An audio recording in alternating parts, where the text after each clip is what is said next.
आता आपल्या आवडत्या मालिकेचे संपूर्ण भाग मालिका प्रसारित झाल्यानंतर लगेचच पाहू शकता फक्त सन नेक्स्ट वर. भारतातील प्रेक्षकांसाठी मोफत सेवा.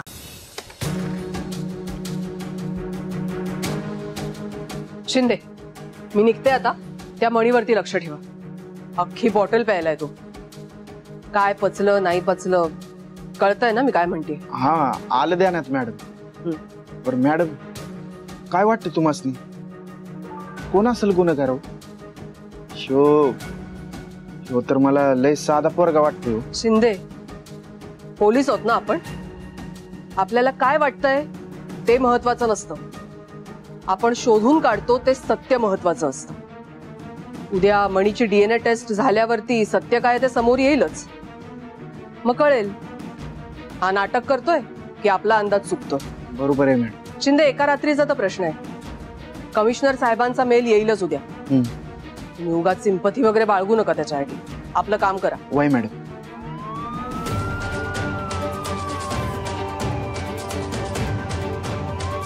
क्या रात्री सायरन? मी बघतो. सर. जय हिंद सर. सर, तुम्ही इतक्या रात्री?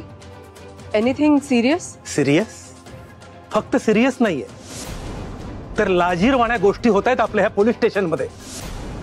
सर, काय झालं? तुम्ही नक्की कशाबद्दल बोलताय? ऑफिसर, तुम्हाला चांगलंच माहिती आहे मी कशाबद्दल बोलतोय ते. DNA टेस्ट म्हणजे तुम्हाला काय अल्कोहोल टेस्ट वाटली की कुणाच्या तोंडासमोर मशीन नेऊन फुंकर मारायला सांगितली? फक्त खूपच क्रिटिकल केस मध्ये आवश्यक असेल तरच DNA टेस्ट केली जाते. पण तुम्ही अल्कोहोल टेस्ट सारख्या DNA टेस्ट करत सुटलाय आणि त्यासाठी माझी परवानगी मागताय? सर, स्वानंदीची केस पण तेवढीच क्रिटिकल आहे ना? रिझल्ट काय आला गेल्या टेस्टचा? आणि टेस्ट कोणाची? सरपोतदार साहेबांच्या मुलाची?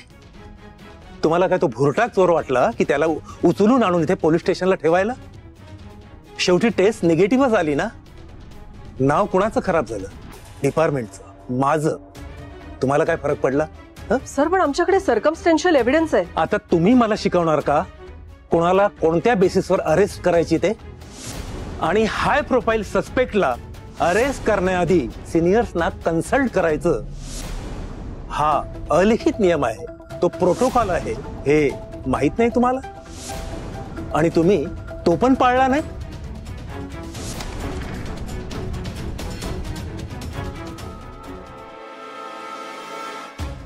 मणीचे बेलचे पेपर्स आहेत. प्लीज त्याला सोडा. Sir please. Sir please, Mani आमचा प्राइम सस्पेक्ट आहे आणि उद्या त्याची DNA टेस्ट आहे. इनफ. कोर्टाने त्याला बेल दिलेली आहे. त्याला लगेच रिलीज करा. And that's my order. Sir. Shinde.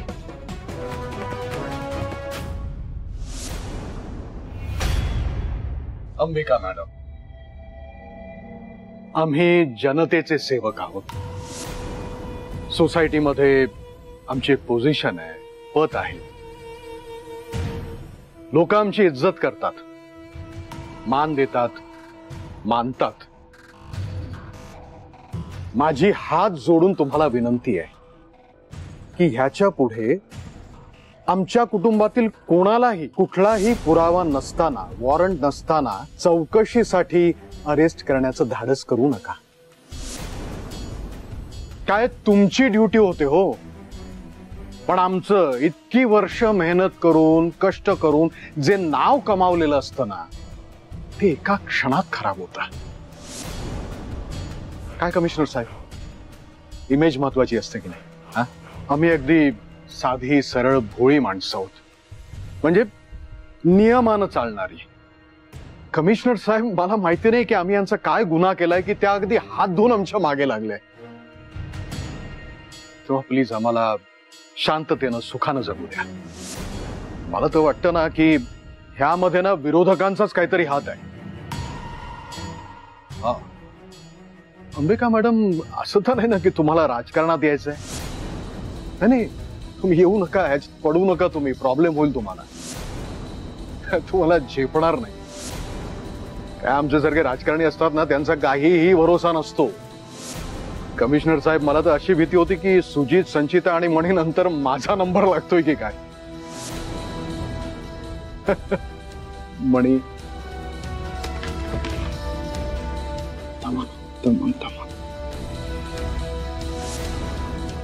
साहेब, तुम्ही तुझी बेल घेऊन आलोय. चल घरी चल. बेल? साहेब, मला इथून बेलवर बाहेर पडायचं नाही सर. मॅडमला डीएनए टेस्ट करायची आहे माझी. ती केल्यानंतर मी निर्दोष सिद्ध होईल आणि एकदा निर्दोष सिद्ध झालो की बरोबर असतो. इथे लॉकअप मध्ये मॅडम इन्व्हेस्टिगेट करताना मला त्यांनी दारू दिली. तर त्यांना बघायचं होतं दारू प्यायल्यानंतर अतिप्रसंगाचे विचार माझ्या मनात येतात का. कमिशनर साहेब, काय प्रकार आहे हा? टेस्ट करायच्या नावाखाली तुमच्या पोलीस स्टेशन मध्ये हे चालतं? हा, नाही, तुमच्या मॅडम तर लोकांना कायदा शिकवतात. हे स्वतः मात्र मनात येईल ते करतात. ते काय नाही. चल घरी चल. आणि कमिशनर साहेब, थँक्यू सो मच. तुम्ही इथे आलात आणि स्वतःच्या डोळ्यांनी बघितलं की तुमच्या पोलीस स्टेशन मध्ये काय चालतं ते. वेळीच त्याच्यावर आवर घाला. तर मला होम मिनिस्टर साहेबांशी बोलावं लागेल. थँक्यू. Good night. सर. चल साहेब, चल. ऑफिसर, तुमच्यामुळे मला आज ऐकून घ्यावं लागलं. ही काय पद्धत आहे इन्व्हेस्टिगेशनची? मला आता तुमच्यावर सिरियस ऍक्शन घ्यावीच लागेल. पण सब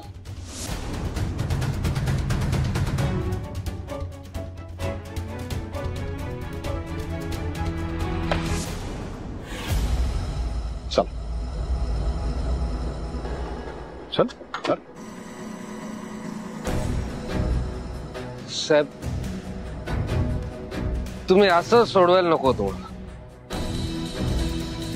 मग मला एकदा बोलायचं ना माझ्याशी. असं का पाऊल उचललं तुम्ही? काय बोलायला हवं होतं? पण मग आता बोल. तुम्ही मला असं सोडवायला नको होतं. सोडवायला नको होतं म्हणजे? असं बेल देऊन सोडवल्यावर पोलिसांचा संशय माझ्याबद्दलचा अजून वाढेल. त्यांना काय फक्त डीएनए टेस्ट करायची होती. ती रिपोर्ट आल्यानंतर मी निर्दोष आहे हे कळलं असं ना. कळलंच. 2 दिवसाचा प्रश्न. 2 दिवस राहिला असतास तू लॉकअप मध्ये. त्याने काय फरक पडतोय साहेब? घर काय जेल काय? म्हणी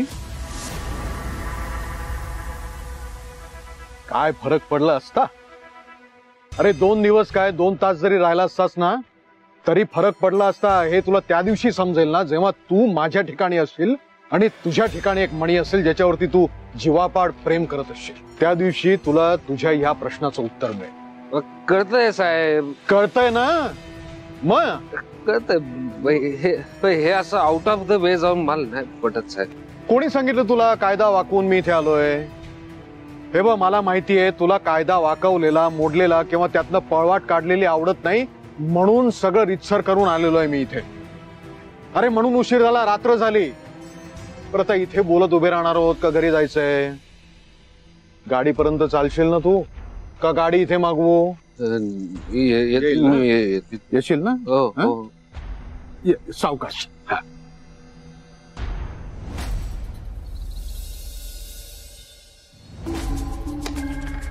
मॅडम, आत येऊ? स्वानंदी ये. काय झालं स्वानंदी? Any problem? होय मॅडम, लय मोठा प्रॉब्लेम झालाय. कुठे? इथं या पोलीस स्टेशन मध्ये. बस. काय बोलतीयस तू? काय झालंय? मॅडम, तुमचा काहीतरी अंदाज चुकतोय. अहो, मी रात्रभर विचार केला. मनी सर माझ्या बाबतीत असं वागणार नाही मला खात्री आहे. तुमचा काहीतरी गैरसमज होतोय. मनी सर खरंच खूप चांगले आहेत. म्हणजे मला त्रास देणं तर सोडा, ते असला विचार बी करणार नाही. मला मान्य आहे ते त्या पार्टीत होते, पण अहो बेशुद्ध अवस्थेत त्यांनीच मला हॉस्टेलला सोडलं. मॅडम ऐका माझं, मनी सर खरंच खूप चांगले. माझं सोडा, ते इतर मुलींच्या बाबतीत बी असा विचार करणार नाही. खरं सांगते तुम्हाला मॅडम, मला प्लीज 2 मिनिटं त्यांना भेटू द्या. मला माहिती आहे तुमच्या नजरेत ते सस्पेक्ट आहेत आणि सस्पेक्टला तुम्ही भेटू देत नाही, पण 2च मिनिटं, फक्त 2 मिनिटं मला त्यांना भेटायचंय. त्यांना भेटून मला सांगायचंय की माझ्या मनात त्यांच्याबद्दल संशय नाहीये. प्लीज, मी हात जोडते तुमच्या पुढं, प्लीज 2 मिनिटं भेटू द्या. स्वानंदी, मला शक्य असतं तर मी तुला भेटायला दिलं असतं, पण आता ते शक्य नाहीये. शक्य नाहीये म्हणजे? हो मॅडम, फक्त 2च मिनिटं भेटायचंय की, फक्त 2 मिनिटं. स्वानंदी, मणी इथे नाहीये. इथे नाहीये म्हणजे? इथे नाहीये म्हणजे आपली सगळी राजकीय ताकद पणाला लावून खासदार सरपोतदार साहेबांनी काल रात्री मणीला जामिनावरती सोडवून दिले. स्वानंदी, मला सांग, तू म्हणतेस तसं जर का मणी निर्दोष असेल तर मग हे करण्याची काय गरज होती?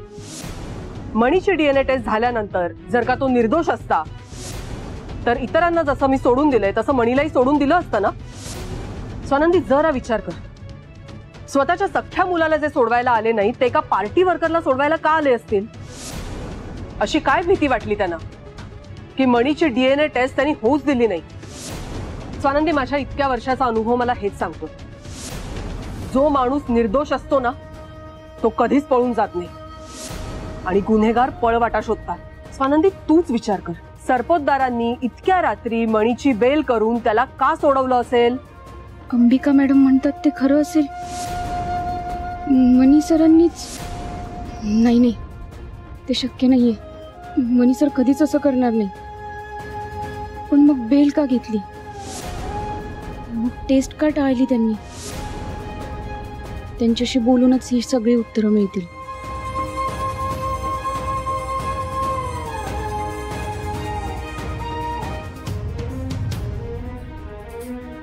स्वानंदी, जगातल्या स्त्रियांच्या बाबतीत घडणारे 40% गुन्हे हे त्यांच्या ओळखीच्या नातातल्या माणसांकडूनच घडतात, कारण विक्टिमचा त्यांच्यावरती विश्वास असतो आणि याच विश्वासाचा गैरफायदा घेतात. स्वानंदी, तू विश्वास ठेव किंवा ठेवू नकोस, पण तुझा गुन्हेगार कोण आहे हे मला माहितीये आणि तो बाहेर फ्रीली फिरतोय ना, हे नाही आवडत आहे मला. ह्याचं वाईट वाटतंय. मॅडम, काय चिंता? सीपी साहेबांनी तुमच्यासाठी लेटर पाठवले.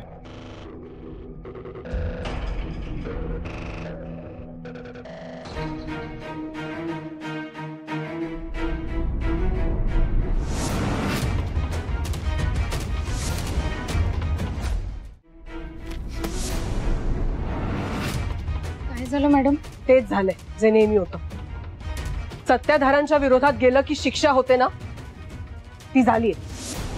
सत्याच्या न्यायाच्या बाजूने लढलं, कुठलीही भीती न बाळगता लढलं ना की जे व्हायचं ना तेच झालंय. मॅडम, काय झालंय नेमकं? तुम्ही काय बोलताय ना, मला काही बी कळत नाही. काय आहे त्या लेटर मध्ये? आतापर्यंत कर्तव्यनिष्ठेने काम केलं ना त्याचं अप्रिसिएशन सर्टिफिकेट मिळालं. तुझ्या केसचा तपास करताना लोकप्रिय आणि शक्तिशाली नेते खासदार सरपोतदार यांचा इगो दुखावलाय मी, म्हणून शिक्षा झाली, ट्रान्सफर झाली माझी. काय? तुमची ट्रान्सफर? हो, माझी ट्रान्सफर गडचिरोलीला. का? तर सरपोतदार साहेबांच्या आतल्या गोटातल्या एका माणसाला, मणीला मी पकडलं म्हणून 2 दिवसात एक्सपोज केली असती मी केस. त्याचा खरा मुखवटा जगासमोर आणला असता म्हणून. आणि स्वानंदी, तू मला सांगतेस की मणी निर्दोष आहे? तू ओळखला नाहीयेस त्याला, पण सरपोतदार नीट ओळखून आहेत म्हणूनच त्याची सुटका करताय.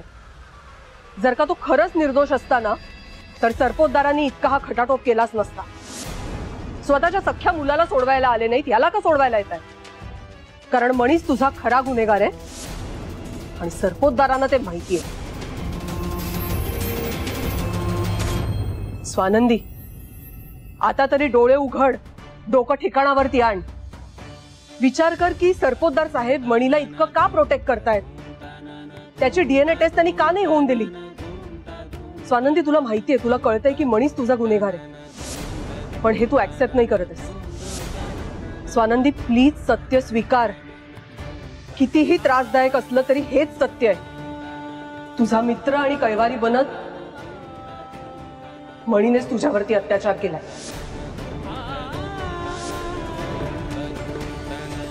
स्वानंदी, मला माहितीये की तुझा माझ्यापेक्षा मणीवरती जास्त विश्वास आहे, पण ही केस सोपी नाहीये. So please he case solve होईपर्यंत मणीशी बोलू नकोस.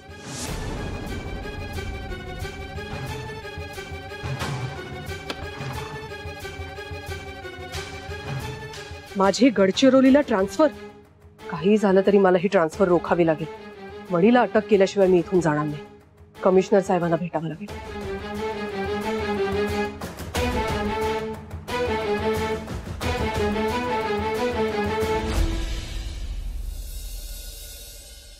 साहेब नमस्कार, तुमचा आशीर्वाद. नमस्कार. बसा राजे. काय कसं काय येणं केलं? काय नव्ह साहेब, ते आमचं मीरा भाईंदरचं उद्घाटन करायचं होतं शाखेचं. म्हटलं तुम्हाला वेळ कधी तसं सांगा, नाही म्हणजे बाकीची तयारी करायला. मणीला विचारा.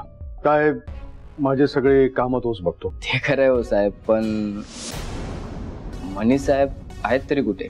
येतच असेल. काही म्हणा साहेब, तुम्ही वेळेत मनी साहेबांना बाहेर काढलं जेलमधून. नाहीतर आम्ही ऐकलं होतं की अंबिका मॅडम खूप डेंजर आहेत म्हणून. हा काय मणी आलाच. नमस्कार. नमस्कार मनी साहेब. अरे नमस्कार. अरे कुठे होतास म्हणे तू? ही लोक सगळी तुझ्यासाठी थांबली आहेत. हा विचार काय विचारायचं? बघतो साहेब, तुम्ही पार्टी ऑफिसलाच जा, मी तिकडेच येतो. म्हण्या काय रे, काय झालं? ऑल ओके ना? अरे एवढं टेन्शन नको घेऊस. मी पण राहून आलोच की 2 दिवस जेलमध्ये. आणि साहेब म्हणतात ते बरोबर आहे. अंबिका देशमुख डेंजर आहेत मॅडम जरा. बरं झालं डॅडने तुझे बेल पेपर्सच्या तोंडावर फेकून मारले. बाई चिल. आणि त्या अंबिका देशमुखने जास्त त्रास नाही ना दिला तुला? त्रास म्हणजे काय? मनी साहेबांना जेलमध्ये टाकला हा आमच्यासाठी त्रासच झाला ना.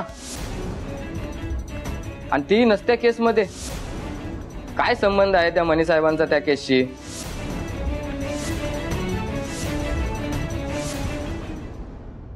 यांचं कसं आहे ना साहेब, यांना केस सोडताना कोणी भेटलं नाही ना, हे बरोबर कोणाला ना कोणाला अडकवतात.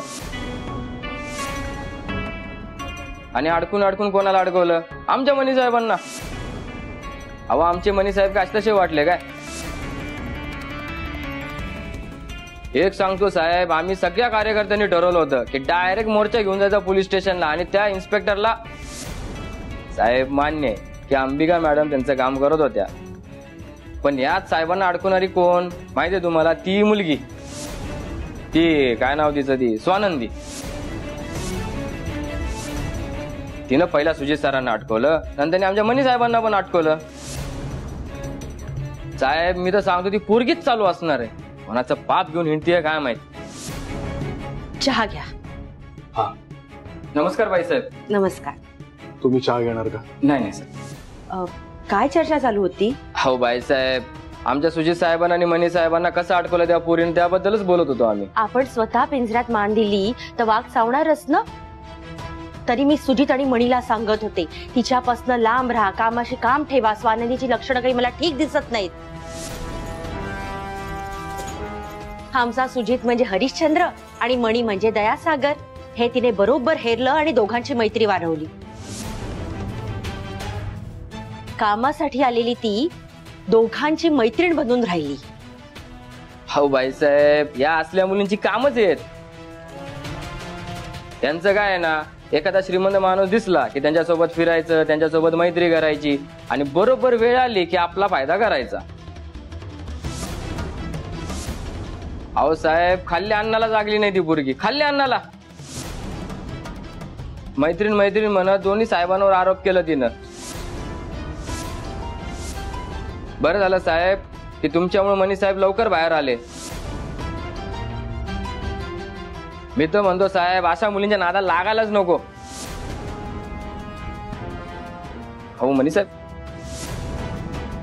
साहेब जास्त काही बोललो का? नाही नाही नाही, मणी जरा दमलाय म्हणून आराम करतोय. तुम्ही मला सांगा ना काय काम आहेत, आपण चर्चा करूया. बघू मला. हा साहेब. हा बर.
विचार कर की सरपोतदार साहेब मणीला इतकं का प्रोटेक्ट करतायत. त्याची डीएनए टेस्ट त्यांनी का नाही होऊन दिली. कारण मणीच तुझा खरा गुन्हेगार आहे आणि सरपोतदारांना ते माहिती आहे. स्वानंदी प्लीज सत्य स्वीकार. कितीही त्रासदायक असलं तरी हेच सत्य आहे. तुझा मित्र आणि कैवारी बनत मणीनेच तुझ्यावरती अत्याचार केला.